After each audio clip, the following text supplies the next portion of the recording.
नमस्कार दोस्तों, आज सुनेंगे सोमवती अमावस्या की कथा।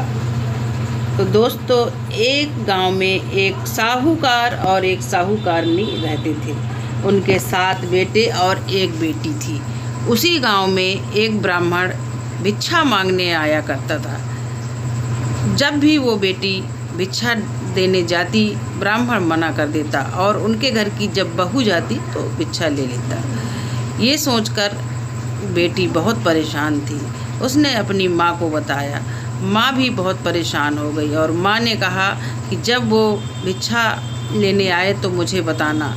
माँ छुप कर के बैठ गई और उस ब्राह्मण के वचन सुनने लगी। वचन सुनकर माँ को गुस्सा आया और वो बाहर निकली और ब्राह्मण को उल्टा सीधा कहने लगी। एक तो मेरी बेटी तुम्हें रोज़ भिक्षा देने आती है, तुम लेते नहीं हो, ऊपर से तुम ये सब कहते हो। तो ब्राह्मण बोला, आप नाराज़ मत होइए, मैं बिल्कुल सही कहता हूँ। तो साहूकारनी बोली कि अगर आपको इस समस्या का हल मालूम हो तो हमें बताएं।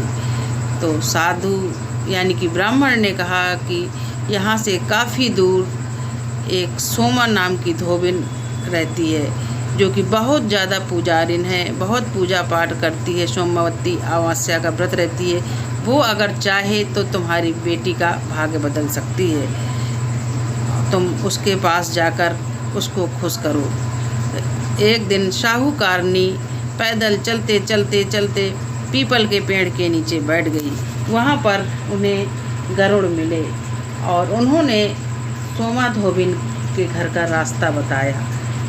सोमा धोबिन के घर पहुंचकर साहूकारनी रोज़ सारा काम उनके घर का करती।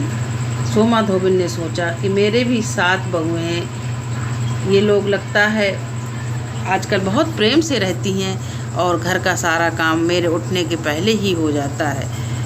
तो उन्होंने अपनी बहुओं से पूछा तो वो एक दूसरे का मुंह देखने लगी और बोली, नहीं माँ जी, हम तो सोते रहते हैं। तब सोमा धोबिन का माथा ठनका। उसने सोचा कि आज हम सुबह जल्दी उठकर देखते हैं कि ये सारे काम कौन करता है।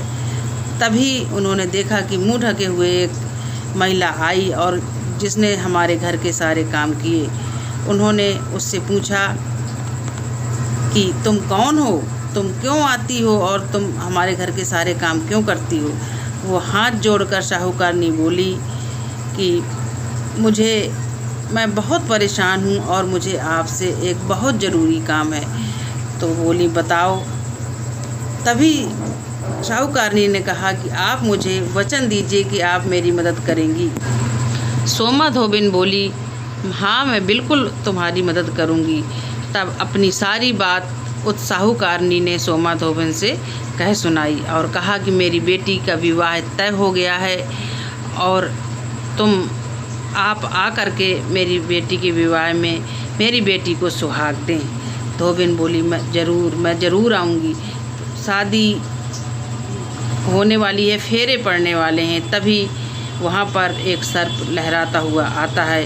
तभी सोमा धोबिन वहाँ पर दूध रख देती है और वो दूध पीने लगता है। उसको पिटारी में बंद कर लेती है और उसकी जान बच जाती है।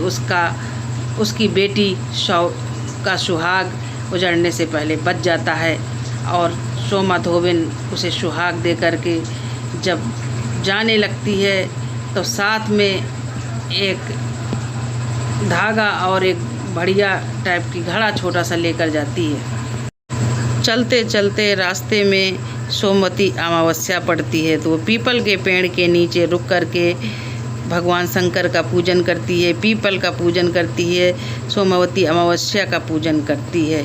इससे पूजन करके जब वो अपने घर पहुंचती है तो वहाँ उसे पता चलता है कि उसी के पति की मृत्यु हो गई है।